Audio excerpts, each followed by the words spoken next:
본격적으로 토론하기 전에 제가 이 발제하신 분들한테 몇 가지 팩트 체크를 한번 좀 하고 싶은데요.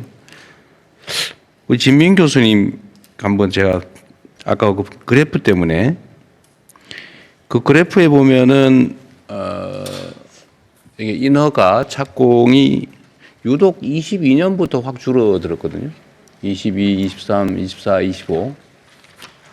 뭐 26년은 지금 뭐 전방이 지나 어떻게 될지 모르겠는데 요 시기에 왜 줄어든 겁니까? 뭐 구조적인 이유가 있나요? 왜 22년부터 이렇게?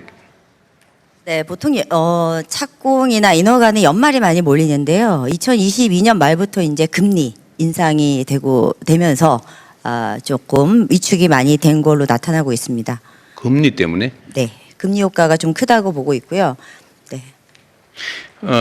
예를 들면 뭐 어떤 정책 당국의 뭐 정책 의지나 이런 것들이 반영된 건 아닌가요? 네, 정책적인 것보다는 러우 전쟁과 그때 사실은 코로나를 지나면서 상당히 글로벌 공급망의 차질이 빚었고요. 또 자재 조달이라든지 여러 가지 공사비 문제라든지 그런 것들의 여러 대내외적인 또 환경이 좀 악화돼서 건설업계에서 많이 착공이 좀 더뎌진 것 같습니다. 신청 자체가 줄어들었다. 인허가 착공도 허가받고 착공을 안 하더라. 업계의 객관적 상황 때문이다 그 말이군요.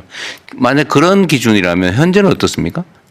현재도 그 맥락이 계속 유지가 되고 있는 것 같은데요. 특히나 이제 사실은 대기업과 같은 경우는 이제 민간 재건축 수주로 굉장히 사실은 아주 시장이 그래도 잘 굴러가지만 비주택이라든지 그동안의 중소 주택 건설 사업자분들이 사실은 전체 건설업의 90% 이상을 차지하고 있습니다. 근데 이분들이 사실 참여하는 이 시장이 상당히 많이 좀 가라앉았다고. 네, 지금도 이제 금리가 다시 상승기로 접어들었고 전에는 어쨌든 하락을 계속 뭐 정책적으로 노력했다고 그럴까? 뭐 그런 쪽이었는데 이제는 객관적인 경제 상황에 맞춰서 금리는 오르는 방향으로 턴했고 내 보기에 국제적인 물가나 이런 상황도 그리 뭐 자재 조달이나 이런 것도 쉽지 않고 또 PF 상황도 그렇게 확실히 개선된 것도 아닌데 그럼 인허가가 계속 이런 경향이 유지될 가능성이 많다는 거겠죠 그러면?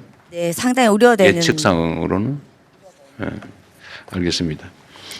그 김영도 연구원님한테 한번 또 확인 좀 하겠습니다.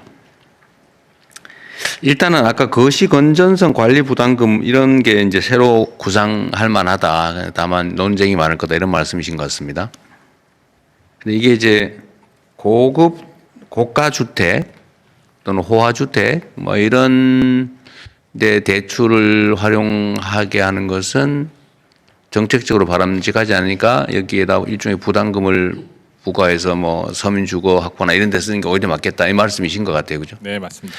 그런데 지금 여기서 만약에 고가주택 대출 담보대출에 어떤 부담을 가한다면 이제 그 대상을 정할 때 지금은 고가주택을 매입할 때 매입 자금 주택 구입 자금 대출은 거의 안 된다고 봐야 되잖아요. 네, 맞습니다. 그러면 좀 제가 이해가 좀 부족해서 그런데 그렇게 이제 담보 없이 부동산을 내가 취득한 다음에 그 다음에는 예를 들면 주택 구입 자금이 아니고 일반 용도의 대출 때 담보로 제공하는 건 제한이 없는 겁니까? 현재로서는 주택과 관련해서는 총량 규제에 의해서 6억, 4억, 2억 형태로 이제 올라갈수록 좀 줄어드는 형태로 알고 있는데 일반 목적일 때는 아마 목적을 확인하는 것으로 제가 예를 들면 이제 사업자금, 운영자금 대출을 받을 때 금융기관들이 담보로 받을 때는 그 제한이 없다. 과거에서는 그거를 확인하지 않았으나 최근에는 그 자금이 부동산 쪽으로 가는지를 아마 모니터링하고 있는 것으로 제가 파악합니다. 아니, 그러니까 내 말은 그건 이제 기만을 했을 경우에 이제 사후 대책이고 주택 구입 자금이 아니고 내가 회사 운영 자금으로 또 10억, 20억이 또는 50억, 100억이 필요하다. 근데 담보로 뭐 공장 부지, 건물, 뭐 특허권 더하기 내 개인적으로 가지고 있는 집, 뭐 100억짜리 뭐 이런 것도 하겠다 할 때 담보로 잡아준다 그 말입니까? 네. 공장 부지라든지 그런 사업성 목적에 의해서는 담보로 잡아주는 것으로 알고 있는데 아니 그건 당연하고 내 말은 그 일반 대출의 그 고가주택 그러니까 취득자금 담보로는 허용되지 않는 주택이 일반 대출의 담보로 사용되냐 그 말입니다. 다른 목적으로 사용할 때는 1억까지만. 아 참. 네. 다른 목적 얘기 아니고 물론 그걸 전제로 하는지 모르겠는데 그거는 안 된다는 뜻입니까? 된다는 뜻입니까? 되기는 되는데 제한적으로 됩니다.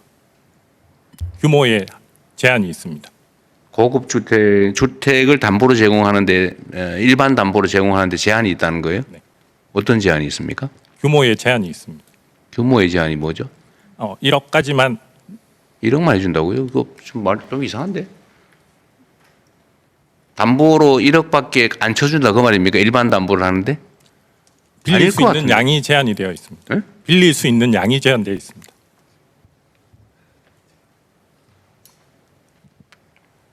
혹시 아는 분이 있어요? 네, 한번 얘기해 보십시오.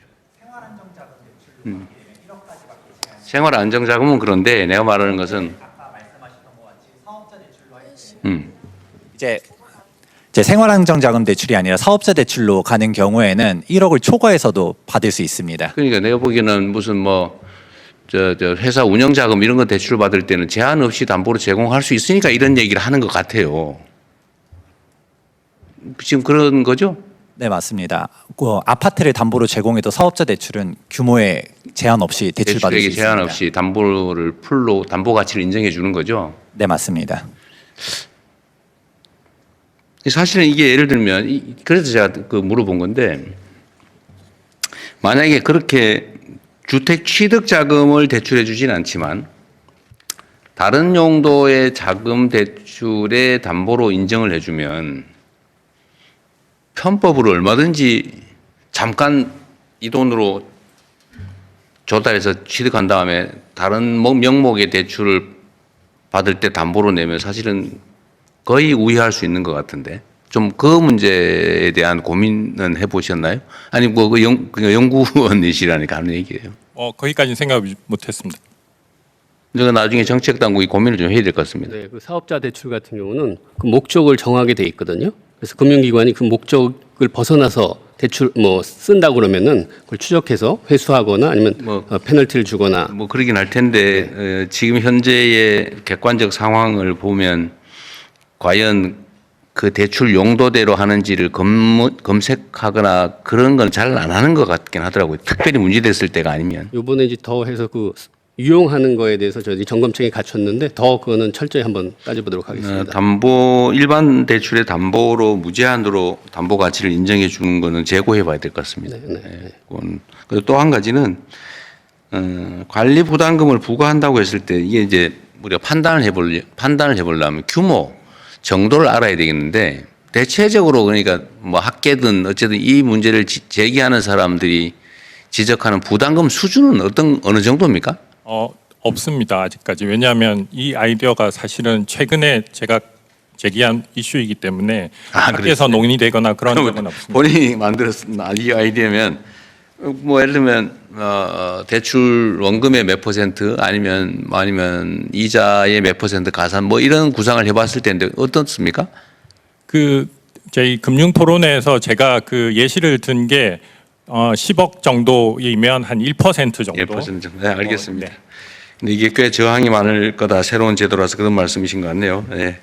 알겠습니다. 그냥 일반 토론을 진행하시죠. 네, 참석자 여러분의 의견 들어보겠습니다.